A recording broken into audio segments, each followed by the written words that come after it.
Howdy, everybody. I am so excited to be here. That was super fun. I'm super excited about that spaghetti recipe too. So I'm looking forward to giving that a try. So a little bit about myself. My name is Bevin Cohen. I'm from Small House Farm, which is a sustainable homestead here in central Michigan is where we're located. And I do probably have more seeds than anybody needs. That's the truth. Here at Small House Farm, we grow an incredible amount of seed. We have an online seed store, so we grow and process a lot of herb, vegetable, and flower seeds that we offer through our little store, and we grow a lot of seeds for heirloom historic preservation. We have a number of freezer chests just on the other side of this wall, full of all sorts of seeds from all around the world, all sorts of interesting and unique rare items. We have actually quite a bit of seeds from the Wisconsin tomato man himself, Thane Earl. So if you're interested in that sort of thing, I'm going to give you my contact information at the end as well, so we can connect if you want to talk more about Thane Earl and his tomatoes and how much help I need growing them out, because I do need a lot of help. But we're not going to spend a lot of time on that right now. We're going to talk about how to save some seeds. That's what we're going to spend our time doing. So remember to put all of your questions down in the chat box, and I will try to leave time at the end so we can cover as many of them as possible. Because I'm not going to be able to obviously talk about everything seed related in an hour, but I'm going to try my absolute best. Now, I'm so excited to be here that I want to start with this right away. I'm giving you all a special coupon code. So if you decide to visit my website to get the seeds or look at books or herbal products, whatever in the world your heart desires, whatever brings you joy, I made a special coupon code just for you guys today that you guys can use. And it's not just good today, it's good all the way through the end of the year. You can use this coupon code at the website and save 15% off anything and everything that your heart desires that we offer. So keep track of this. Don't forget about this. And please take advantage of it. At the very least, 15% will save you shipping. It depends. How about this? The more you spend, the more you'll save. That's how that works, right? Some of the things you might be interested in is this book of mine, Saving Our Seeds. Now, this book is going to cover everything that I'm talking about today, plus so much more. This book's got 43 different species in it. It talks about pollination, isolation distances, flower structures, many things I don't have time to delve into in depth, so you can have it at home. And you may also appreciate this book, which is a vegetable gardening guide.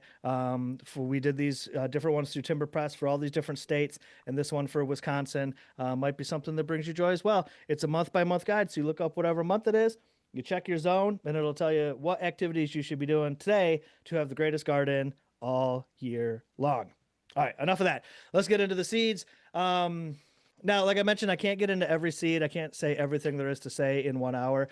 Most certainly, but what we're going to learn as we delve into the world of seed saving, that there's really only maybe a half a dozen things, techniques that we need to understand and know when to put into play, which will allow us to save any types of seeds. So the information I'm going to give you today, I will use specific fruits and vegetables as examples, but we can apply this knowledge to almost anything and everything that you grow in your garden. Once we understand a few basic principles and a handful of techniques, we can save any seed that we want.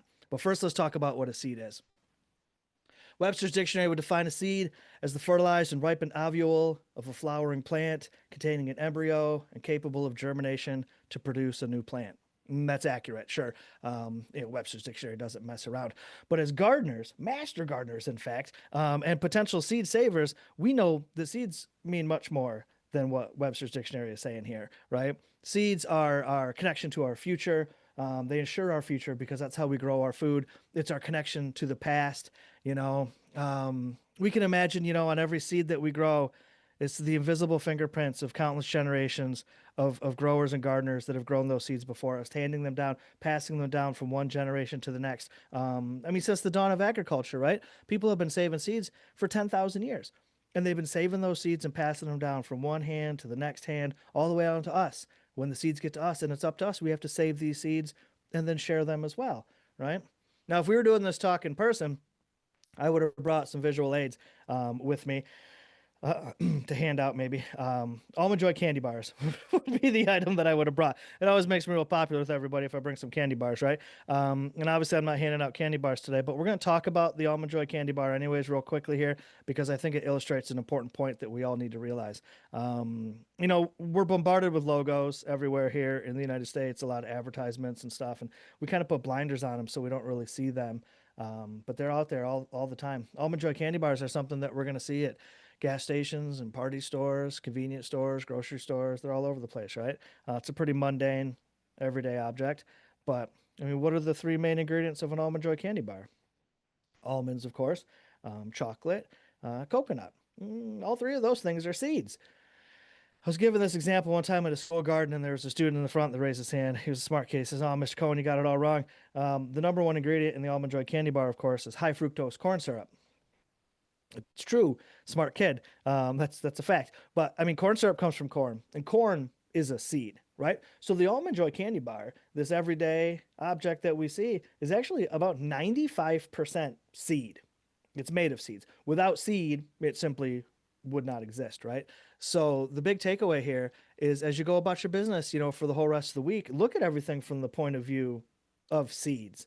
And you'll see that seeds are in every single thing that we do. I mean, they're in the candy bars and my sweater here, this is a cotton. It's the dispersal mechanism for a seed. And the coffee we drink in the morning, that's a seed. Ethanol, the fuel we use in our vehicles, that's made of seeds, right? Seeds are literally in every single thing that we do. So while Webster's dictionary is technically accurate, we know that seeds are so much more than what the dictionary gives them credit for, right? So let's start saving them. I've compiled a list here of all the equipment you will ever need to save any seed that you might want. And as gardeners, you likely have all of this equipment right at home. So there's no need to go and buy anything, certainly at all. These are all things that most all of us already have at home. What do we got? We got harvest baskets, knives and scoops, yarn and labels. I'm going to touch on each one of these items throughout the presentation, how we're going to use these tools in our seed saving adventure. Screens and drying racks. It may not be something that you have, although like the screens that you might use to put your herbs out on to dry, that's going to work great for seeds as well. You can certainly buy screens for this. I make a lot of them. We use hardware cloth. You can get hardware cloth in many different size gauges. And I'll simply, just nail some boards to them and make a quick screen really quick out of that. I have literally used household window screen on more than one occasion. They're actually fantastic. Your household window screen, the gauge, the hole in the screen is just the right size to let a lot of tiny seeds through, but keeping all of the chaff above. So I use it for a lot of like broccoli and cabbage, many of my herbs, that sort of thing. I'm going to use these screens to sift them out to clean the seeds. Tarps, paper plates, box fans, running water. Again, hopefully we have all of these things at home, and I'm going to mention each one of them as we go through how we're going to be utilizing them. Now, we need to understand, of course, that seed saving is a year-round activity. This is a really important detail here. I know that it's the autumn time, and we're talking about the actual extraction of seeds, and we talk a lot about seed saving in the fall, most certainly, but to be successful seed savers in the fall, we really want to think about seeds all year long. When we're flipping through our seed catalogs in January, we want to be thinking about seed saving. When we're planning and planting our little transplants, we want to think about seed saving, So some of the stuff that we're talking about right now may not relate to our seed saving adventure in this moment, but this is going to give you the tools that you need to succeed in following years, right? I'm not just trying to help you save seeds right now. I'm trying to help you become a seed saver, right? It's a seed saving lifestyle. And to be successful at that, we really need to think about seeds throughout the year. Some of the things that we need to consider are spacing and timing. I mean, y'all are master gardeners, so you know a lot about the plants that you're growing in your gardens. You understand how much space they need to thrive. You know how long they're going to be in the garden until you're harvesting them for whatever you're looking for. But if we're looking to grow seeds, sometimes these plants are going to take up a little bit more space than what we're used to, or they're going to be in the garden a little bit longer than we may have planned if we're not thinking about seed saving. I mean, if you look on the back of a seed packet for like a vegetable or whatever it might be, and it's going to say, it's going to tell you how much space the plant might need. It's also going to say days to mature. I think that's such a funny statement because what it really means is not really days to like physiological maturity quite often. It mostly means to market maturity. When do we eat this? When are we eating it? How many days is it going to take before we eat this plant? A great example here is going to be lettuce.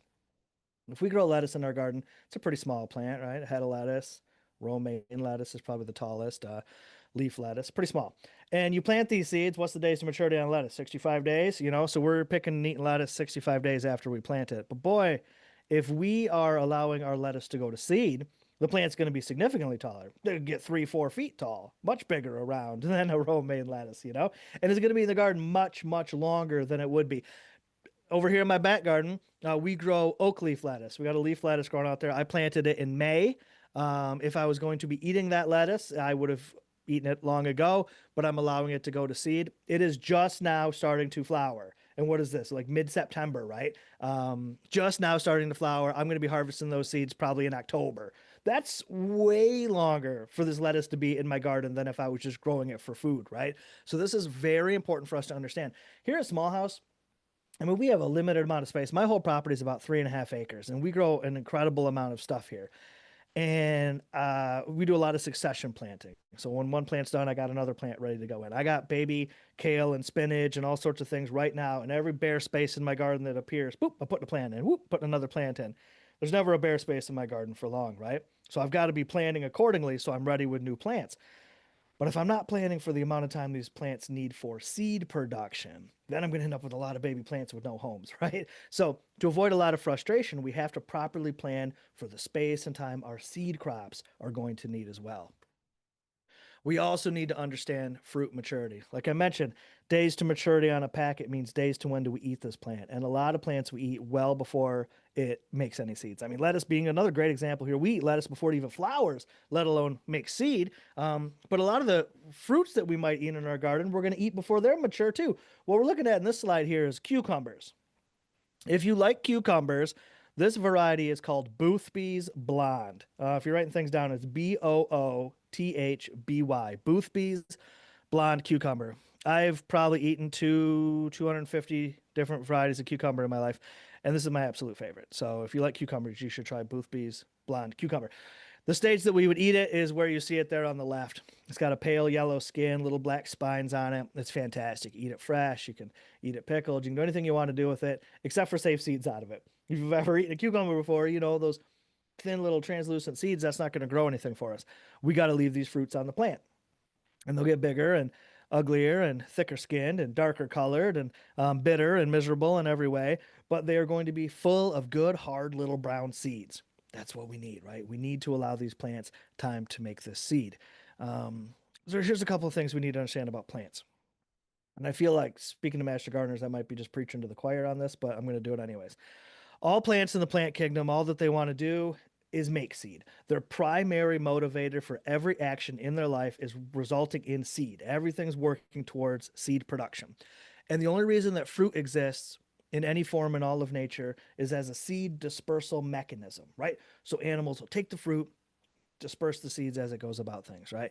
So once we come to grips with these types of concepts, then we understand that when our plants put their energy into seed production, maturing these cucumbers, for example, they're going to stop making baby cucumbers. They're going to stop doing basically everything. They're going to put all of their effort and energy into these seeds. The leaves on the plant are going to start to yellow and fall off. Everything's going into this.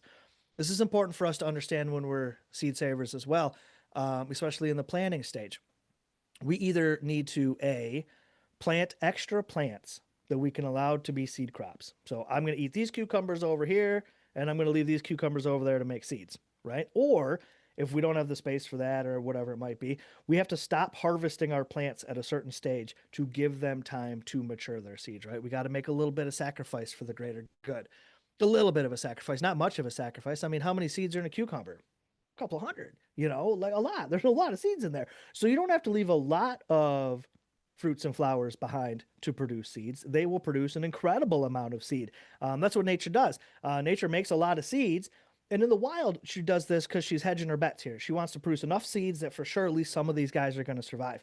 But in a cultivated garden scenario where we are collecting the seeds, she still produces a lot of seeds, but we're collecting them all, which means we end up with an incredible amount of seed. So what we're going to learn here as seed savers is it actually doesn't take very much time or very much effort at all to collect all the seeds that we need. Once we can just understand when are the seeds ready to harvest and what technique do I need to use. Now, this is a cucumber. Of course, it's a yellow cucumber that's turning yellow, even more yellow, orange here in the picture.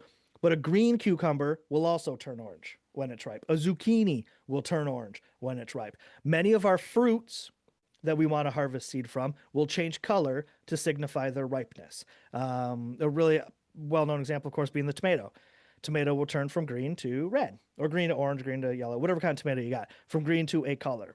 to signify its maturity. It's the signal that nature's giving us that, okay, now the fruit's mature, which means the seeds inside are also mature. All right, here's a few terms that we use when we describe seeds. I'm going to touch on these very quickly, just so we're using these terms correctly.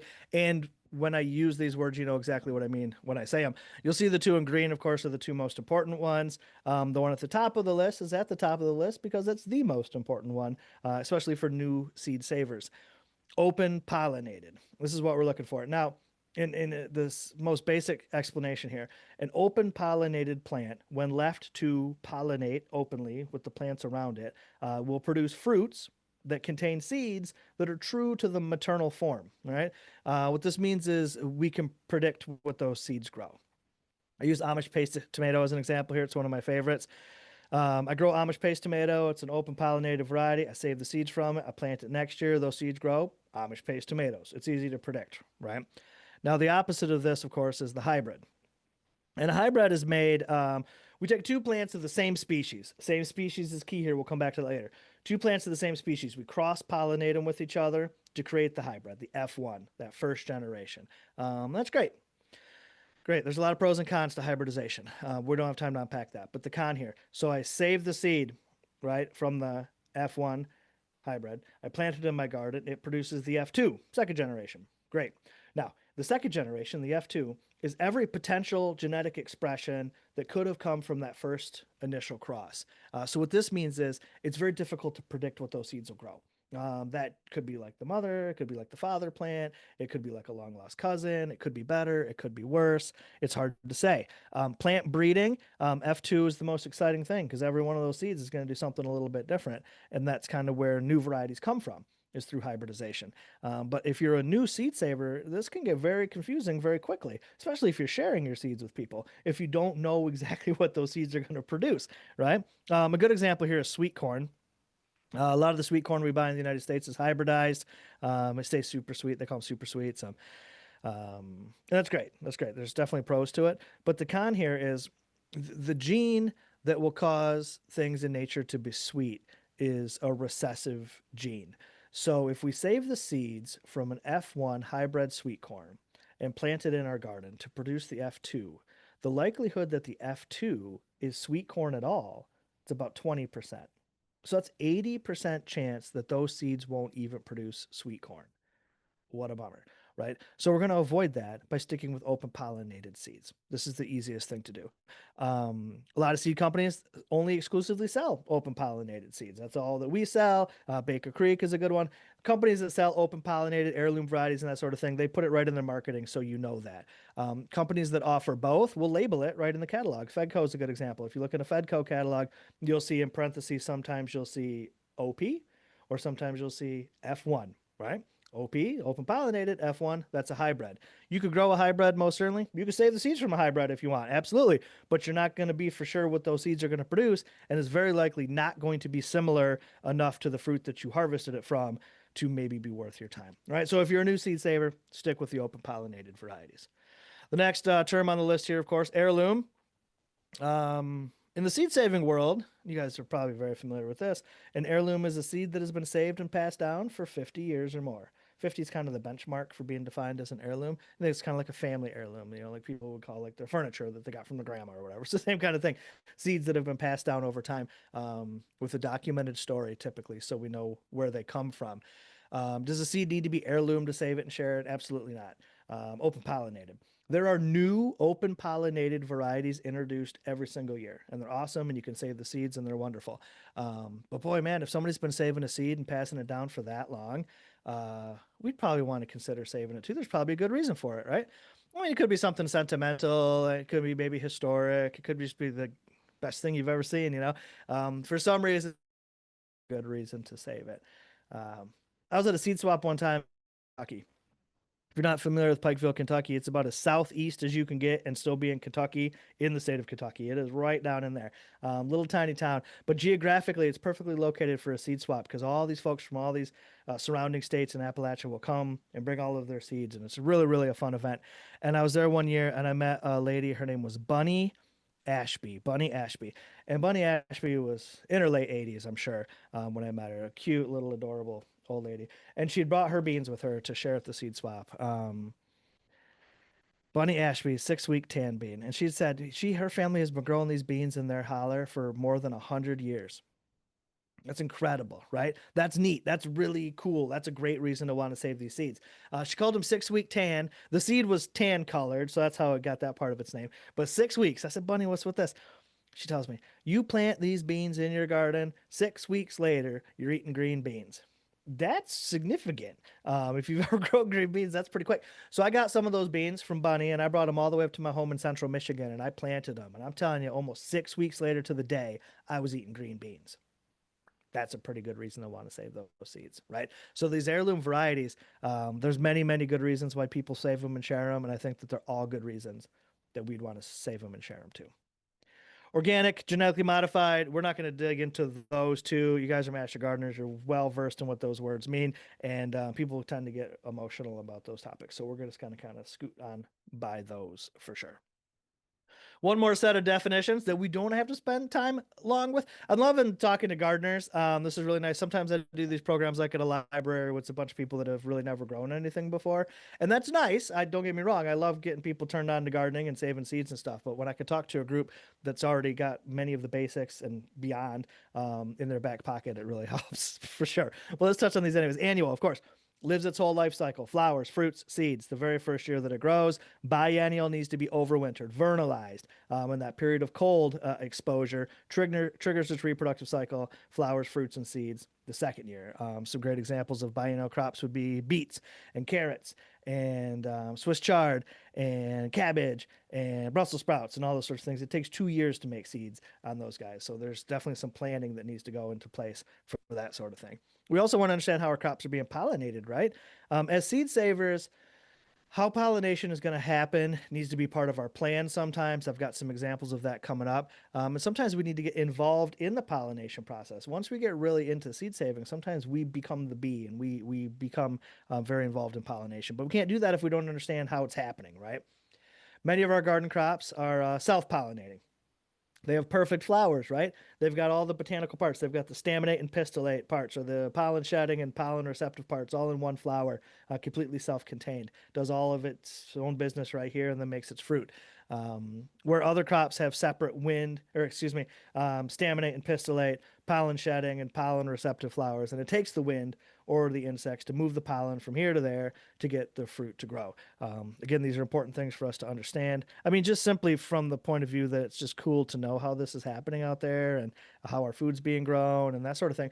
But if we're going to be seed saving, like I said, sometimes we have to get involved in the process, or we need to be aware of what's happening out there so we can intervene in some situations.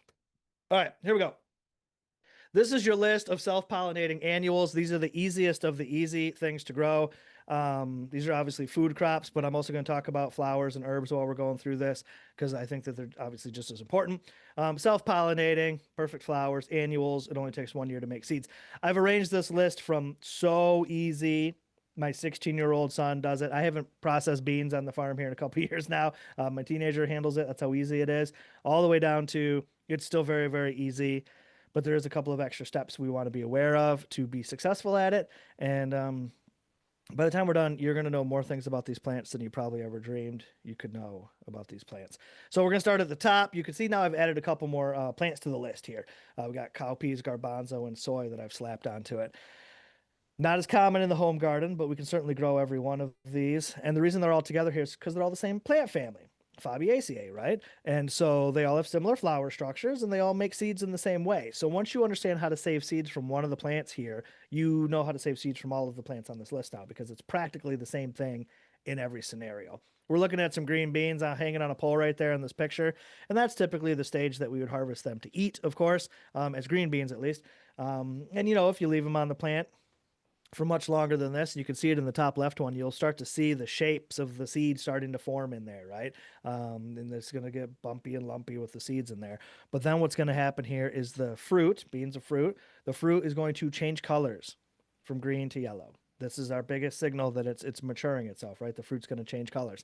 At that same stage, the leaves on the plant are going to start to yellow and fall off. And you're not going to get any more baby green beans, not any more beans to pick. That plant's going to put all of its energy into those seeds that are being produced right there.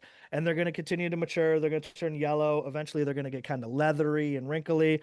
And then they're going to nut brown and crispy, right? And that's the stage that we're looking for is brown and crisp. Now, unfortunately, once the beans hit that leathery stage, moving on to that brown and crispy stage, they're not as waterproof as we would like them to be. And I feel that this is sort of an error in the domestication process. I don't think this would have happened with wild beans, but our domesticated beans, the seeds are vulnerable at this stage. So if your beans are leathery and it is going to rain a lot, snow or sleet, hail, I mean, anything could happen, right? You got to get those beans out of there. You don't want to leave those seeds exposed to that. It could be as simple as these beans mature and become leathery, you can just pull them off the plant. Pop, pop, pop. I go out there every couple days, popping beans off, throw them in a basket. Over here in the pole barn, I got some fans going, and I'll just lay the basket over by the fan, or I'll put them out on my screens to let them continue to dry. If I've got many, many beans, and there's going to be a lot of rain coming, which happens for sure, I'll pull the whole bean plants right out of the ground, roots and all, and I'll tape them up in the rafters of the pole barn out there. I'll hang them from there and I'll let them dry. There's a big fan blowing. As long as there's airflow, they're going to be perfectly fine. So collect your beans, put them somewhere secure and safe. Make sure there's some airflow on them, and then whenever you got time, you can come back to them. I'll pull beans in October, and sometimes I don't even go back to them until February because it's so busy. In February, I got a little bit of free time, so we'll get back to processing beans, getting it ready for seed sales and that sort of thing. And they're perfectly fine, and they're dry, and they're crispy, and they are ready to be processed. So let's process. We're going to kind of divide our seeds into two more categories here.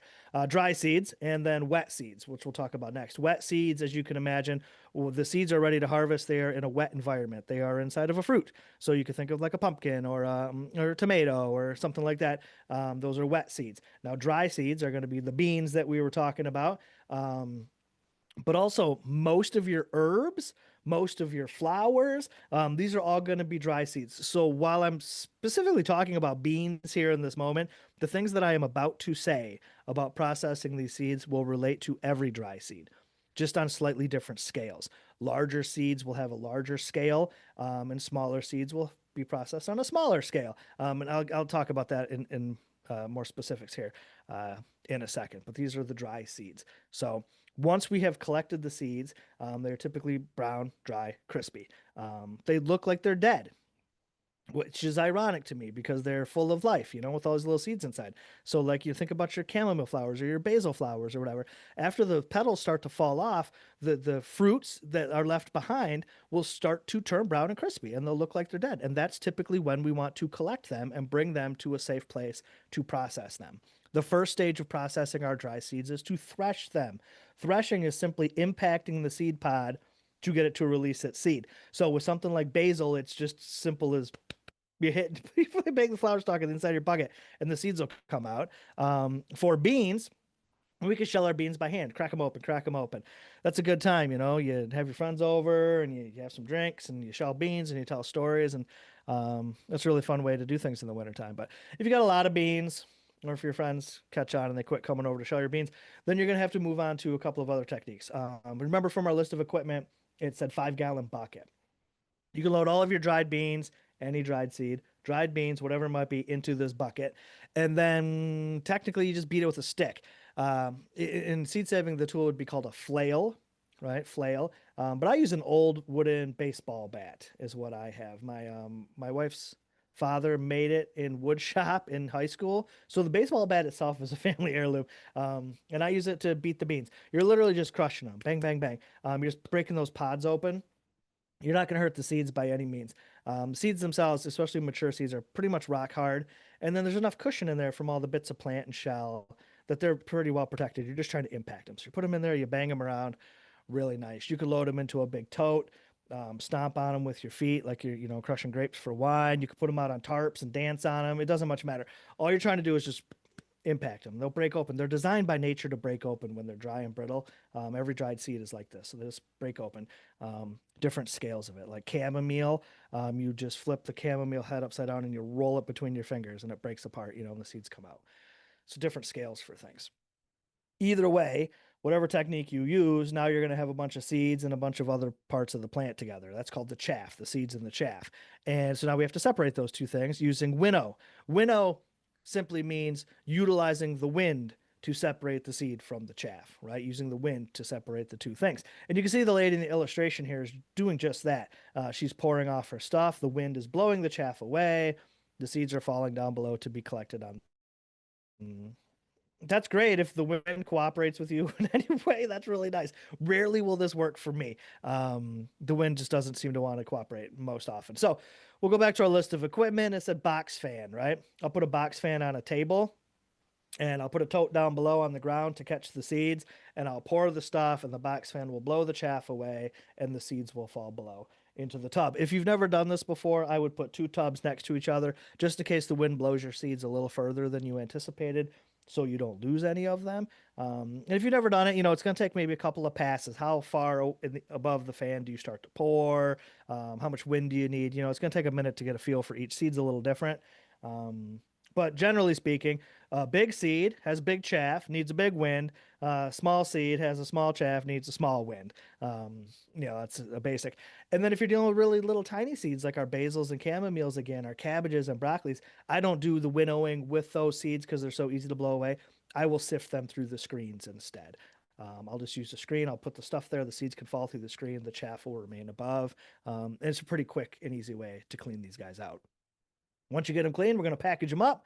I'll talk about packaging right at the very end, and then label them. I'm going to say the word label 100 times between now and the end of the talk. Not consecutively, but I will say it many times. I'll say it a few times right now. Label, label, label. It is so important that we label things every step of the way. You're going to get confused. Just label things. When I pull the beans and put them in the rafters, I will put a piece of tape on the rafter, duct tape, and I'll write right on there. I'll duct tape on a bucket. I'll write on there. I'll Sharpie marker on tomatoes. I write labels on things every step of the way. I've learned this lesson over and over again. I'm not going to remember. Don't assume you're going to remember this. Just every step of the way, label these things. I got enough bags of mystery seeds that I thought I would be cool enough to remember, and I don't. Tomatoes all look different on the outside, but once you get the seeds out of them, they all look the same. They're all the same, so just proper labeling is key, just like with your garden. So you know what plants where, and you have to labels in the garden. And I got a garden journal. I'll diagram my garden with labels to help me remember. It's the same thing. Keep good labels, keep well organized. It's a critical step to success. Let's talk a little bit about lettuce. A lot of us like to grow lettuce. Unfortunately, a few of us save lettuce seed, and that's silly because it's so simple to do. Look how beautiful that flower is. It's kind of looks like a dandelion, right? It's the same plant family as a dandelion, Asteraceae, and it makes seeds the same way a dandelion does. It opens up. It's got this beautiful sunshine-looking flower. Then the flowers will close overnight, and then when it's mature, it'll open back up, and it's a little poof, like a dandelion. Poof, and you can blow little lettuce plants all over your garden if you want, or you can collect seeds. Very, very simple to do. Okay. So when the flower closes and reopens as the wind dispersed little poof, you'll also notice that the sepal here, the base of the flower, will turn brown and crispy. That's what we're looking for. It looks like it's dead. So you're going to get yourself a little paper bag, a little sandwich sack. You're going to write the name of the lettuce on there. You're going to write whatever year it happens to be. And then you're going to pinch that whole flower, base and all. All the seeds are in the base of that flower right there. You're going to pinch that whole thing right off, throw it in that bag. Done.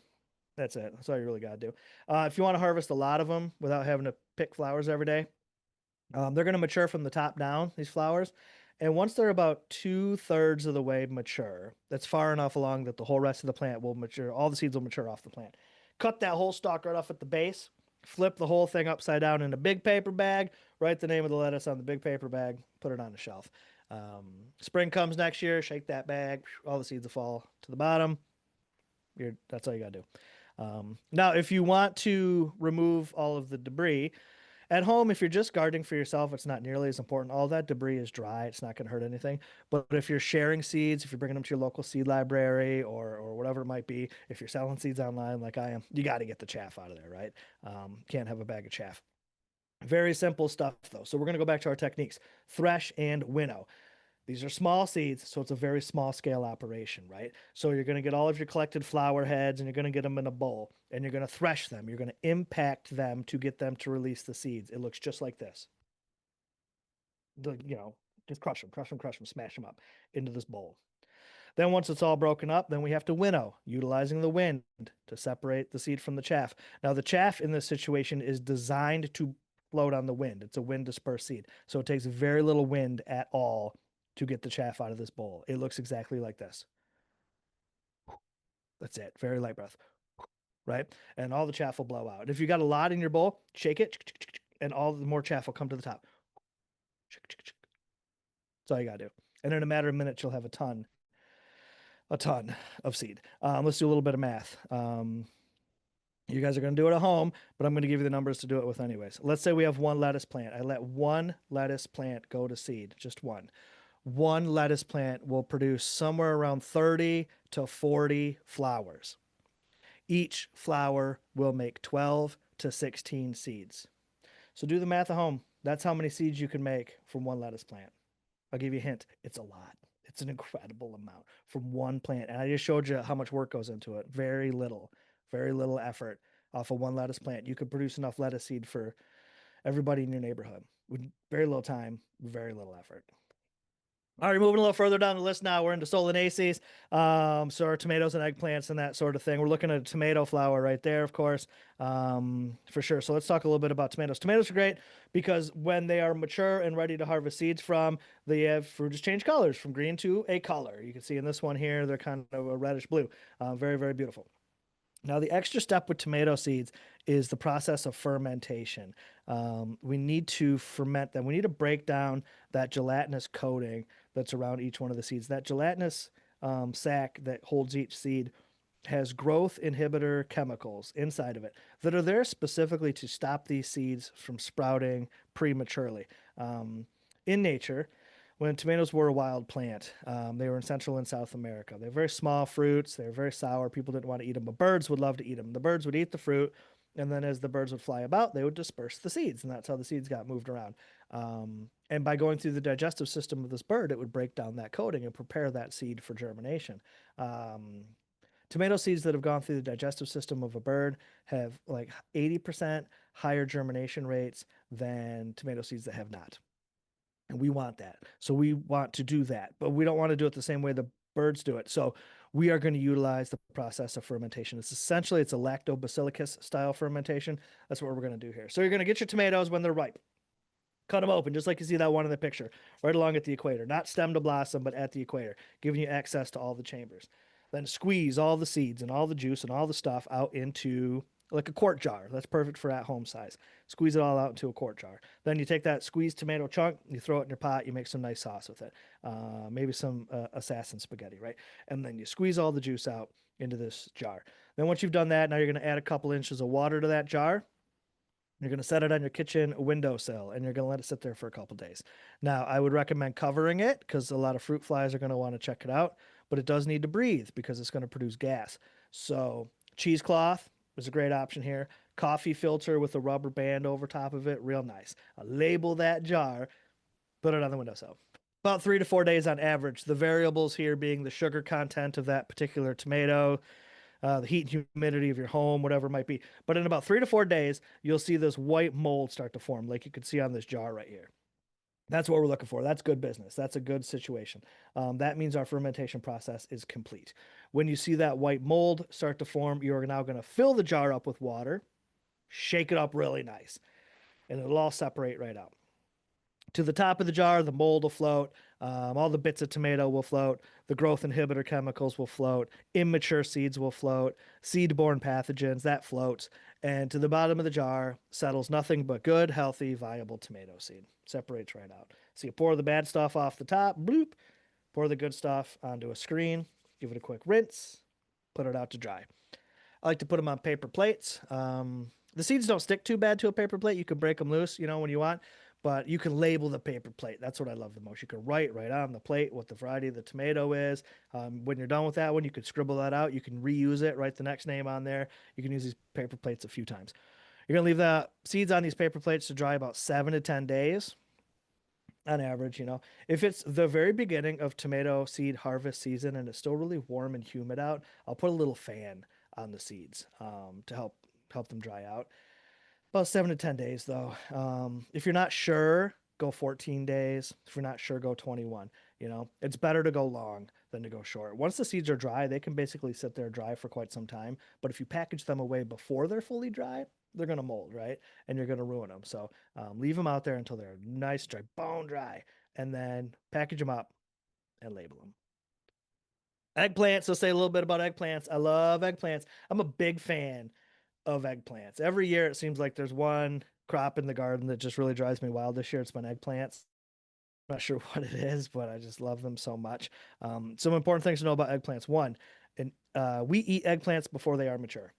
If you want to harvest eggplant seed, you have to leave them on the plant longer. They will get kind of brown and yellow, soft, really sad. But they'll be full of good seed, right? So we have to leave a couple eggplants behind to get the seeds that we need. If you've ever eaten an eggplant, you'll find seeds in them sometimes, anyways, even immature fruits. But a lot of times those seeds aren't mature enough to grow. And they're all dispersed all throughout the fruit, seeds all over the place.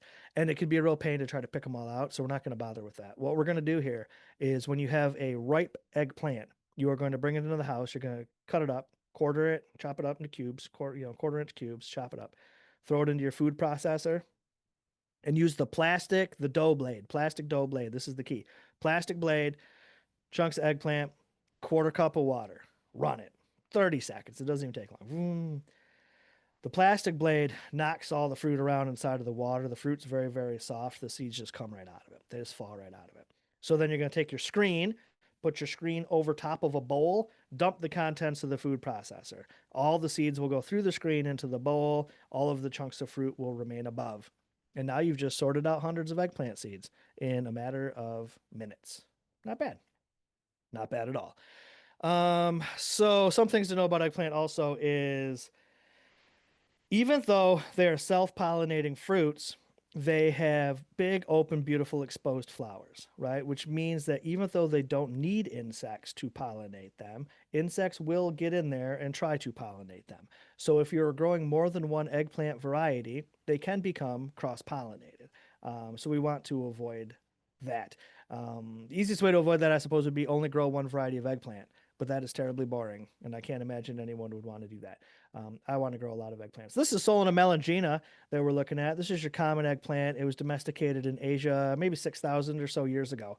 And almost at the exact same time that happened, they domesticated a different eggplant in Africa, Solanum aethiopicum. It's a green fruit that turns orange as it ripens. Pretty wild. Well, they're different species. Remember when I was talking about hybridization? I said two plants of the same species cross-pollinating together, of the same species being the key. Plants of different species have a really hard time cross-pollinating with each other. So knowing that coming into it, I know that I can grow Solana melangina as well as Aethiopicum right next to each other. They're different species. They can't cross. So I got two kinds of eggplants I can grow. No cross-pollination possible. No work on my part. Easy. Lots of seeds. Nice. But what if I want to grow a lot of Solana melanginas, which I do. I love these big ones that look like this, but I got this long one I like to grow, all these different ones. And they will cross-pollinate, right? So we're going to bag the blossoms. We get these little organza bags like you see on the right. You can get them from like a dollar store, wedding supply places, that sort of thing. They sell these little bags. Or on the left, I have a much larger version of it. That's a lettuce bag from Seed Savers Exchange. They use them at Seed Savers. They put them over the lettuce plants to catch the seeds before they blow away. But I put them right over top of plants to protect them from insects. All we're doing is creating a barrier here to stop insects from bringing pollen in from some undesired place, right? Because being self-pollinating flowers, we know that they can grow a fruit right in that bag. And so as soon as that fruit starts to grow, pollination's done, so I can take the bag off if I want, and I know that those seeds inside of that fruit are true to type. They haven't been able to be hybridized.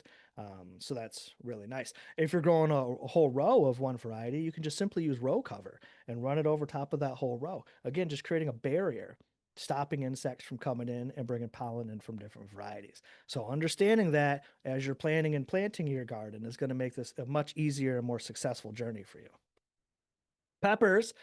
Um, a green pepper is an unripe red pepper or whatever color it turns. A green bell pepper is going to turn red when it ripens. So we have to let our peppers stay on the plant to change colors to get seeds from them. Poblano peppers turn red. Jalapenos turn red. Serranos turn red, right? We have to leave them there to ripen to get the seeds out of them. But how do we save seeds from a pepper? Ready for this? You get your ripe pepper, cut it in half, take the seeds out of it, put them on a paper plate, label the paper plate, let it sit there for 7 to 10 days. That's it. Compare that to what you do every time you eat a bell pepper in the kitchen. Cut it in half, take the seeds out of it. Yeah, right? Um, we want to put things in different boxes all the time. That's how like humans keep things organized in their minds, I suppose. You know, we got gardening and we got seed saving and we got, culinary activity. But if we were to draw a Venn diagram of those three things, there would be an incredible amount of overlap, right? To me, seed saving is a culinary act. Think of how many times you extract seeds from fruits in the kitchen when you're cooking something. You're already doing it, right? We're doing it very, very often. We're just not necessarily realizing that we're doing the seed saving. So just changing our point of view a little bit is going to help us quite a bit. Now, if you're dealing with hot peppers have a chemical in them called capsaicin, which is what gives them their spice. And most of the capsaicin is located white membrane on the inside of the fruit, the part that holds the seeds, the part I just told you to touch. Don't do that. If you touch that and you get that capsaicin on your fingers and you touch yourself in your eyes or anywhere else like that, it's going to be a bad scene. So if you're saving seeds from hot peppers, please wear gloves. Please protect yourself by wearing gloves. That's very important. If you don't, if you don't want to listen, you're going to get burned. It is not the thrill that you think it may be. It's not a good situation. So if that happens to you, you're going to want to use milk. You know how you eat too much spicy food, it's too hot, you drink water, it doesn't seem to help as much, but you drink milk and it really helps? It's because capsaicin is fat soluble. So the fat molecules in the milk will actually absorb the capsaicin and take it away. So wash your hands with milk. That's going to be the far most effective way to get that capsaicin off of your hands. Let's talk a little bit about some of these guys coming up here, melons and squash and that sort of thing. Now, I don't have to spend too much time. Again, this is how much I love dealing with master gardeners. In some environments, it takes me a long time to explain this slide, but I feel like we're just going to fly right through this because everybody's going to get it. We're going to talk about families, genus, and species. So Cucurbitaceae, that is the family, right? It's all of the squashes and gourds and melons and all those types of crops are all of the same family. They all have similar flower structures. They're all similar. Imagine like your own family. You're all similar enough because you're family, but within your family, there are some folks that are very different, right? That's exactly how this is. Cucurbitaceae, that's all of the squash, gourd, melon family. But if we're moving to genus, generally speaking, this left column of words is the genus. Cucurbita is the top one. Generally speaking, the genus Cucurbita is all of your squash.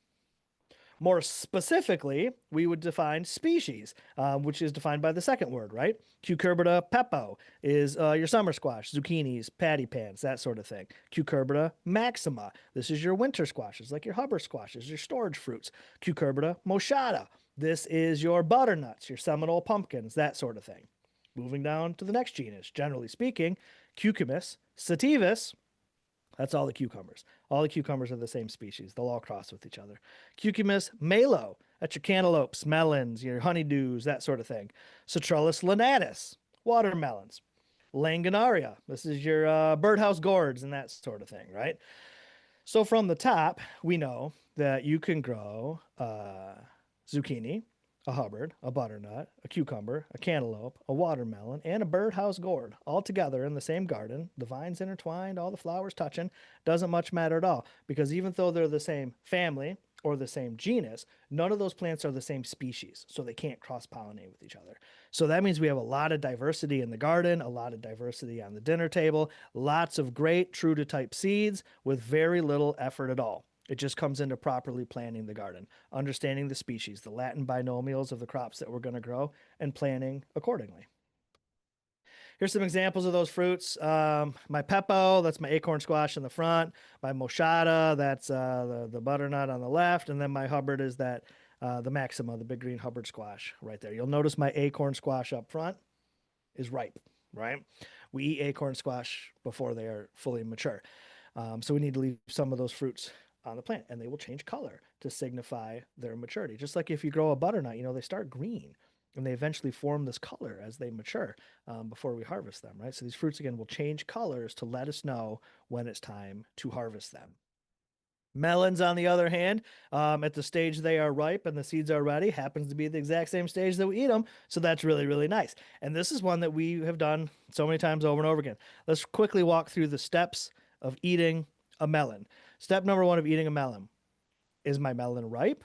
You sniff it, you thump it, whatever you do. You have to make sure, oh, my melon is ripe. Okay, now it's ripe. Step two of eating my melon: cut it in half. Step three of eating my melon: scoop out the seeds. Those are the same three steps of saving seeds from a melon, right? Now, if you're not a seed saver at this point, you scoop those seeds out and you compost them, you give them to your chickens. I don't know what you're doing with them. Put them in a colander, wash them off, put them out on paper plates to dry. All right, you're already doing 75% of seed saving every time you eat a melon. You just have to look at it from a different point of view. Cucumbers, on the other hand, that's not the case. Like we talked about, those thin, translucent seeds will grow nothing. We have to let some of these fruits mature, and they'll signify their maturity again by changing colors to let us know. Watermelons, we eat them when they're ripe. We eat them when they're mature. We eat them when the seeds are ready. And we've been doing that our whole life too. You eat a watermelon, you get a seed in your mouth, we spit it out, spit it into a bucket. Seed saving. Right. You're gonna want to wash it off and stuff, but you always know you're at a picnic with seed savers because there's a little pile of watermelon seeds on the table, because everybody's saving them all the time. But it's just a very simple thing to do. I was raised by my grandmother, and my grandmother taught me growing up that if I were to swallow a watermelon seed, that it would grow a watermelon inside of me. And that was terrifying. I can't believe that they would tell kids that. Um, Terrifying. As an adult, I've learned that obviously that's not even possible. That's not even true. But also the seed is completely edible. The watermelon seed is actually the most nutritious part of the plant.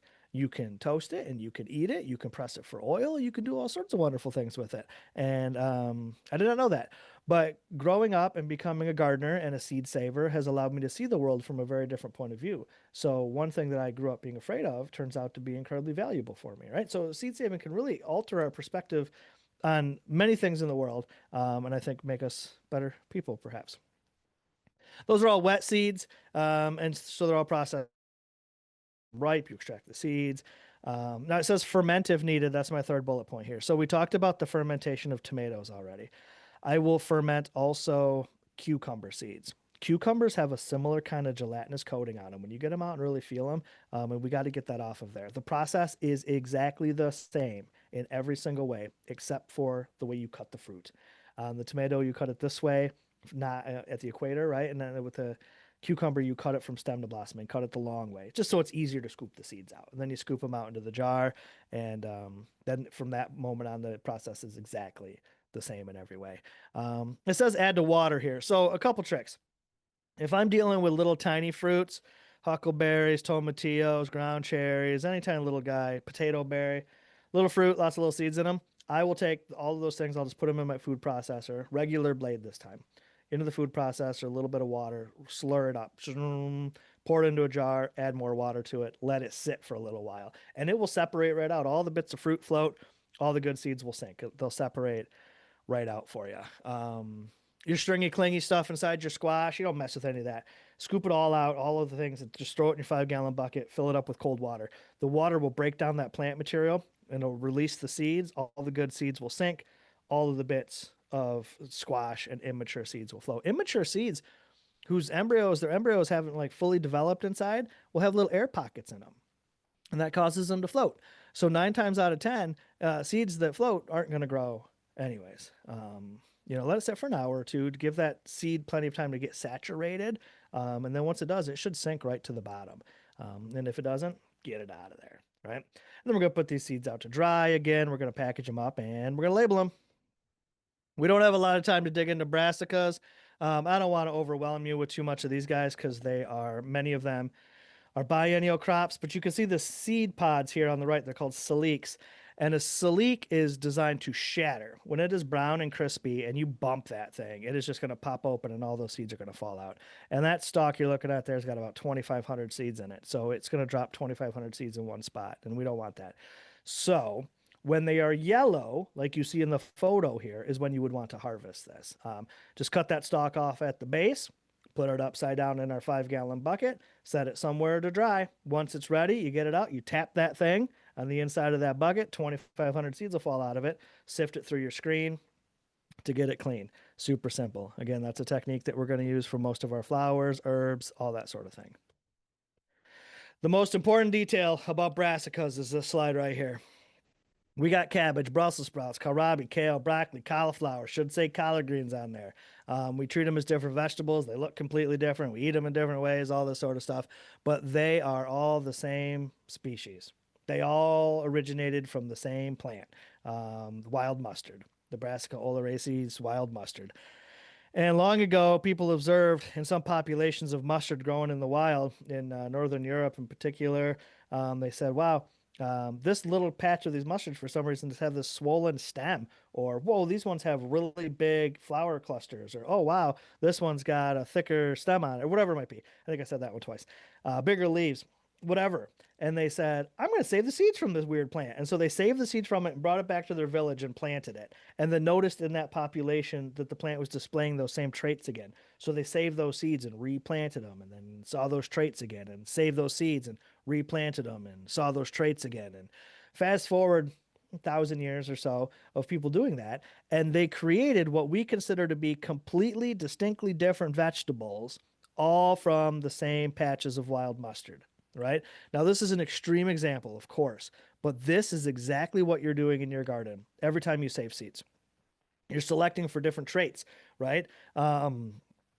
You will choose the healthiest plants, the best performing plants, the earliest blooms, the most fragrant herbs, the juiciest melons, whatever it is that you like. You say, that's the one I like, so that's the one I save seeds from. And then your garden will give you those same traits again the following season. And these plants will slowly adapt and change to your liking. So if I was to give everybody seeds today somehow, if I was, Amish paste tomatoes, we're going to go back to that one because I started with Amish paste tomatoes. So we're doing a sweet callback to the beginning of the talk here.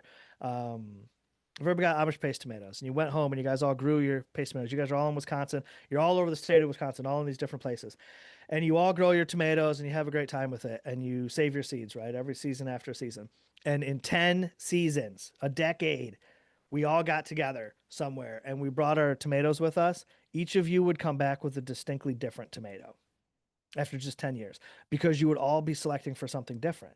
Some of them might like disease resistant. Some of them have bigger fruit. Some of them are more oblong. You've got different microclimates, different pest pressures, different gardening techniques, different soil conditions. There's enough variables at play. And remember, all these plants are trying to do is make seeds. So they will quickly adapt to wherever they're at to ensure they make the best seeds possible to thrive in that exact location, right? You guys would all be able to create your own special tomatoes, or anything that you save seeds from.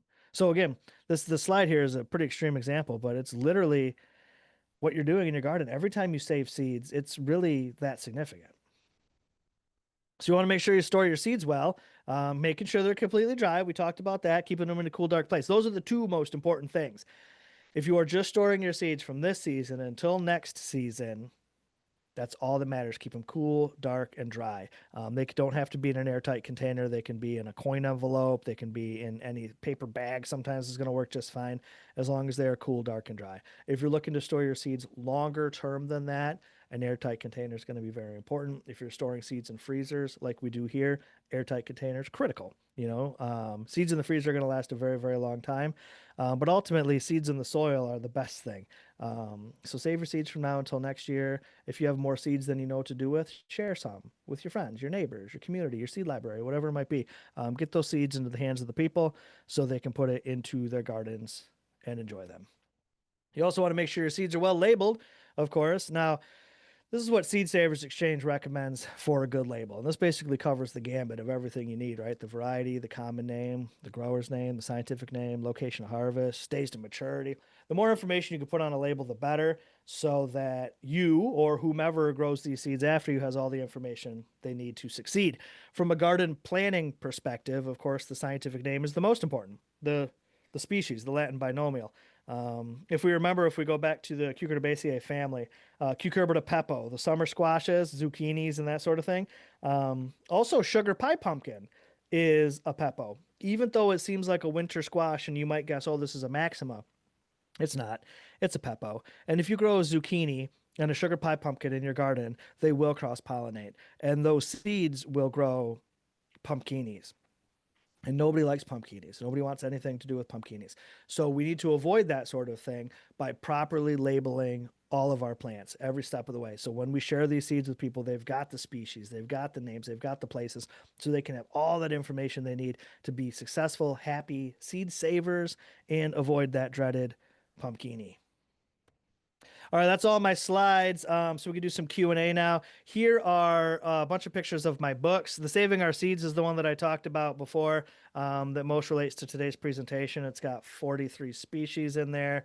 The Heritage Pantry is a food preservation guide. Seed and nut oils for press and oil. It's not quite relating to today. This is the big one, of course, for vegetable gardeners to know. This one's brand new. It's about growing herbs, so you should check that one out. And then again, there's that coupon code for you for all those things, for the books, for seeds, for herbal products. I don't know. Whatever you like, you can get it. And then there's all of my links after that. So that's all of that. So let's do some questions, please.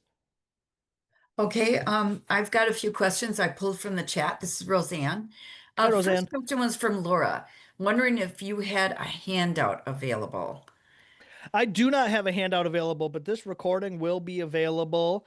And so you can come back and watch it as many times as you need, which will be beneficial for you. And then again, the book has everything I've ever mentioned in it. And it might even be at your local library, to be honest with you. Next question is from Susan M. She saved lemon cucumber seed from an overripe large mature cucumber, yet wonder if the thin looking that I took out, seed she must mean, that I took out should have been left longer to get hard and for how long. She has noted seed and zucchini left for a period of time get nice hard seed coats.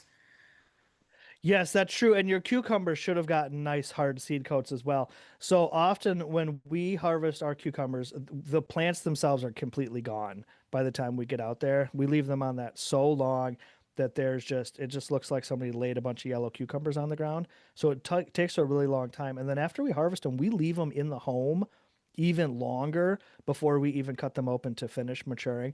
By the time you cut that fruit open, the insides of that cucumber should be almost like goo. It should be really far along. Thank you. Annette asks, with regards to flowers, zinnia specifically, do you have to do the thresh stage? Can you just plant the seed that's attached to the chaff? You know what? That's the cool thing. Zinnias is a great example too, because the way that they're all attached on the petals like that's really nice. Especially if you're just saving seeds at home, you don't need to separate that chaff. You can leave it just like it is. I will often just throw zinnias or other whole flower heads just in a paper bag and leave them like that. And the next spring, I'll just break them open and plant the seeds. The chaff's not going to hurt anything as long as you make sure that everything's perfectly dry before you put it away for the winter. It'll be perfectly fine that way. Okay. Then I've got one here too for who is this? Annette. With regards to, oh, okay, I just read that one, sorry. Um, and buying the same seed from the same company every year, does that guarantee the same fruit or vegetable? Let's say that we're You're not breaking up. saving them ourselves, we're buying them from someone. Hello? Yes, Bevin, can you not hear us?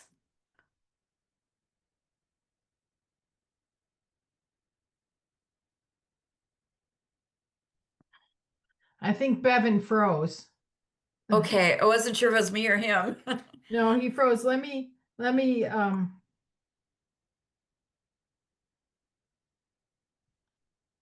pretty much at the end of the questions oh, okay. anyway. I'm gonna call him. Okay, Hey, you well, maybe while froze? you're doing that, I could let people know that, Okay. Wait, um, wait. Okay, thanks. He left and he's coming back. okay, great. All right, so we have to let him in if we want. Yep. Yep. He didn't like that question, maybe. All right, here he is. Okay, he's joining now. Okay. Are you back? Hello. Okay, he's back. Okay, great.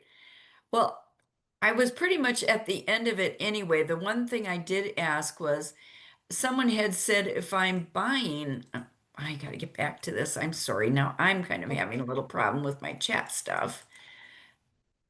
They were asking if you buy flowers from someone the same year, if from the same company every year, does that guarantee the same fruit or vegetable? Well, now if you're continuing to buy the same thing from the same source and it's labeled to be the same thing, it should be the same every time in theory. A lot of those companies, they have very, very strict rules on their growers and germination and all that sort of stuff. So it's supposed to be. So yes. I had a question from Mari. She's saying, wearing big rubber gloves when washing seeds on the screens, why do you need to do that? Oh, so in that photo, that was literally just to keep the person's hands clean while they were working. It doesn't have anything to do with the seeds themselves. Okay, all right. And I think that's one Kate wrote here. Somewhere I heard I cannot save zinnia seeds unless there is a considerable amount of space, like a mile between the varieties, or they'll cross-pollinate. Is that accurate? Yes and no. So zinnias are going to be pollinated by insects. And when we're dealing with insects, cross pollination is certainly going to happen. A mile would be pretty extreme. A half a mile is more industry standard, 800 feet between varieties. But what's an interesting thing about zinnia biology is that the outer petals of the flower are not as pollen receptive and they typically pollinate themselves. So even if you're growing a bunch of zinnias, the center ones, the seeds in the center of the cone may be cross pollinated, but the outer petals usually cross pollination can't happen anyways. Okay. That's what I've got. Okay. That's And under I'll the just say cap. one more thing about cross pollinating zinnias. If you grow two different zinnias and they cross pollinate and you grow those seeds, you're still getting zinnias. They might be a little bit different in color, but they're still zinnias. We have calendula that we grow here that has been cross pollinated 100 times over on top of itself with all the different varieties. And we have some of the coolest looking calendula blooms I've ever seen. Just letting nature do its thing out here. Okay. Well, with that, I guess I would really like to thank Bevin for his presentation. I thought it was excellent. I kind of forgot about the fermenting thing with the tomatoes and that because I've done that myself. And so that's great to have this. I just wanted to remind people that our very next continuing education will be on Monday, October 6th. We are going to have Kathy Cavasalis talking about roots of resilience, transforming gardens to protect our planet. We have some other events coming up too, but that is our next one. And just a word to some of the WIMGA local reps and association presidents. Reminder that local reps will meet on September 30th and association presidents will be meeting on October 30th. So we're just hoping you encourage that you do attend. That's going to be some important information. But thank you so much. And remember, everyone, that is small. We've got that special coupon code SEED to use on Bevan's small farm. And so, Smallhousefarm.com. Okay, smallfarm.com. Thank you so much. okay, smallhouse.com. Housefarm.com. And I've ordered from, Smallhousefarm.com. oh, no, that's not right. Smallhousefarm.com. How's this? Got it. Got it. Okay, and I've ordered from him and he's super quick. Oh, good. And And I'll send, and everybody, the registration for the October 6th seminar is going out this evening. So that should be hitting everybody's email box tonight. Great. and I'll Thank get you, guys. out the spaghetti recipe tonight. Yeah, cool. Yeah, that's going to be interesting. Assassin spaghetti. I've never heard of that. You know, and you can use all your old crappy stuff. Like I had some half eaten by woodchucks, chopped it off, threw it in the blender, and who knew? Perfect. I love it. All right. Thanks all. All right, Thank you, thanks, Mel. Bevin. Bye bye. Night. All right. Thank you.